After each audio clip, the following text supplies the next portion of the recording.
Hey, and welcome back to the Armchair Pundits Liverpool post-match review show. And Liverpool have finally won. We've won an away game for the first time since winning against Spurs. We've won our second game of 2026 in the league. And we've managed to close the gap on Champions League spaces with draws for Man United and for Chelsea last night. Today was a must-win. Listen, every game's a must-win, but today especially was a must-win so that we can try and fight for that Champions League spot. And we did it. We did it. But before I go any further, don't forget to like, don't forget to subscribe, don't forget to hit that notification button, don't forget to leave a comment. Leave a comment. Let me know what you thought of today's game. Let me know your man of the match. Let me know who you thought didn't play well enough. And let me know your general thoughts on the game as well. So, my thoughts on today's game. It wasn't a great performance. We've got to be honest. It wasn't a great performance. But I didn't think we were really at any threat from Sunderland at all during that game. There weren't any moments where I was like, oh my goodness, that was super close. We controlled large parts of the game. I mean, the start of the game, we were getting pressured. I can't lie. At the start of the game, the press from Sunderland was a lot. They would not let us out. Nowhere near out. And we handled it, to be honest. It looked a bit dicey at times. It looked like, are we going to be able to handle it? Are we going to be able to not get caught out? And you have to give them credit. You have to give them a lot of credit because they came, they're like, I'm being at home, we're confident, and we're going to press them early and force them into a mistake. Knowing that our confidence isn't highest. Obviously, we just lost to Man City at home. It wasn't a horrible performance, but it's still a loss. And they know we're coming there thinking we're going to be playing against a team that hasn't lost at home this season. But credit to our players, they handled it. They handled it. They handled the early storm, and they weathered the early storm. And there was more than one storm because it seemed like it was windy there, a bit of rain, and the pitch wasn't the greatest from what Virgil van Dijk was saying. So they weathered all that. They weathered some tough battles. I mean, Konate was immense today. I'll say it from now because I thought he was actually absolutely excellent. So was Van Dijk, but Konate was immense because Robbie didn't want to mess with Van Dijk. Obviously, he trains with him. He's been in an international setup, so he knows what Van Dijk is. So he tried his hardest to battle with Konate, and Konate won all those duels. If I'm being pretty honest with you, if Robbie looked like he was getting upper hand, Konate shut the door. Konate shut the door, fully shut the door. So, fantastic performance from him. I look at other players today. I thought Robbo comes back in. I thought he was solid today. I think he had a good game. That was making them work. Listen, a lot of people criticize Wirtz. Isn't he strong enough? Is he this? Is that? There was one moment where he got caught off guard by Enzo Lefebvre and he got pushed off the ball. But by and large, you can see he's worked on his strength. He's bulked up a bit and he's not really getting pushed the ball like he seemed to be early in the season. Aside from that, he was getting shots off. He was creating chances. He was busy. When we needed people to track back, he was diligent with his work. Listen, I think it was an all-round good performance from Wirtz. And he's getting better week upon week. I'm here for it. I'm here for it. Because we know to succeed, we need him. We need Salah. Another one I'm going to go on to. We need Salah, but it's just not going for Salah anymore. He has lost something to his game. Whether it's confidence, whether it's like yard of pace, there is just something where he just loses the ball all the time now in silly positions. There's times where one of my friends will always say, Salah lost the ball 15 times or 15 times today. Da, da, da, da, da. And I'd be like, yeah, I get it because he's dribbling a lot. But a lot of those were crosses. He'd cross the ball and he'll lose it. And that will go down. But now he's running into players and losing it. He's trying to make a simple pass and moving it. He's just not right.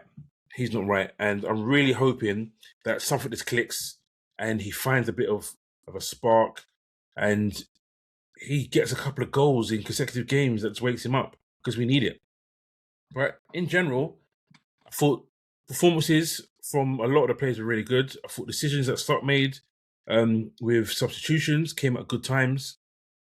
Obviously, you have to talk on the bad moment of today, and that is the potential bad injury for Endo. Endo, who actually did well at right back today. I wasn't a fan of him playing right back. I am one of those people that say we have a right back in Ramsey, give him a chance, let's see what he can do. But Endo played well. Did he attack well? No. He was not good with the ball, but defensively he was diligent. He won his battles and he didn't get beaten easily at all in anything that he come up against.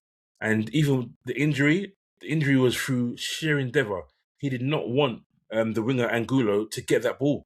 So he stretched, and unfortunately, as his foot comes down, his full weight goes on the ankle. And being the soldier that he is, he carried on. He carried on that bad ankle for the next few set pieces because the corners came in. Like I think there was one or two corners that came in, and he stayed on the pitch for it, or crosses. But we knew that he was finished. And it's just, we have a curse at the right back slot. Because every single player that plays right back has an issue. You've got injuries, you've got suspensions. When's he going to stop? I'm just happy Gomez came back. When he came back, he played well today. Let's be honest, he did a good job. And he helped us out a lot. So happily he's back because we've got Brighton on the weekend. And he's going to be needed. But in general, I'm happy with today's win. Not today's game, because like I said, we did not perform well. We could have done a lot better today, but we're low in confidence. And what you saw is after we scored, again, we've actually scored a set piece.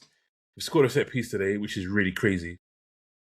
And Van Dijk has been like a boss today. And there's a stat that's flying around for Van Dijk, which reads that he is the first player to score a goal, make 10 plus headed clearances, he made 11, and win 5 plus aerial duels, he made 8, in a Premier League match of any of the last 5 seasons. He was a colossus today. He definitely was.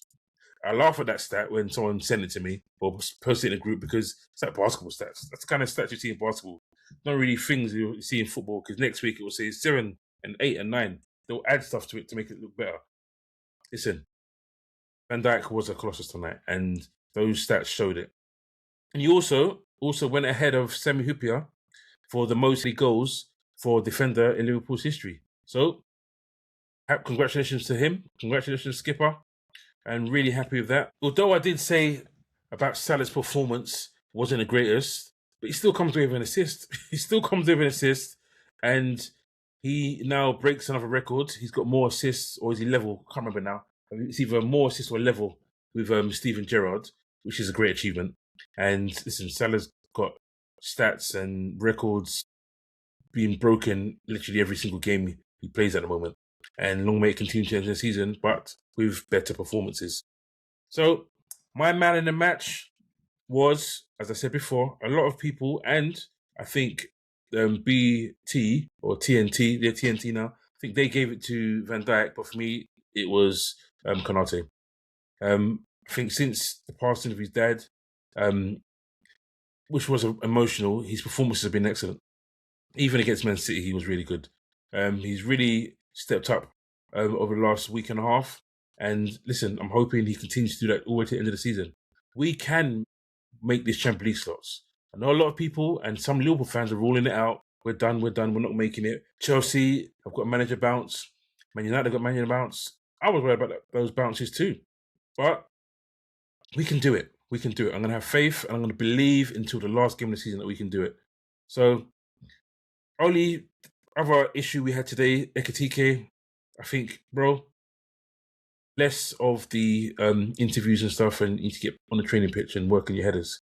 That's 2 similar headers today and against Man City that could have got us more points.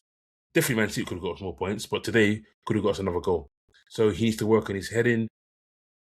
Obviously, jokes aside, on the interviews, really enjoying those, but he needs to work on his heading because he can do a lot better there. But yeah, that's it. There's not much really, apart from really happy with the win and puts us only 2 points behind 5th place in Chelsea and 3 points behind Man United. So hopefully next game week when we play, we can be back into 4th. So Thanks for watching. Don't forget to like.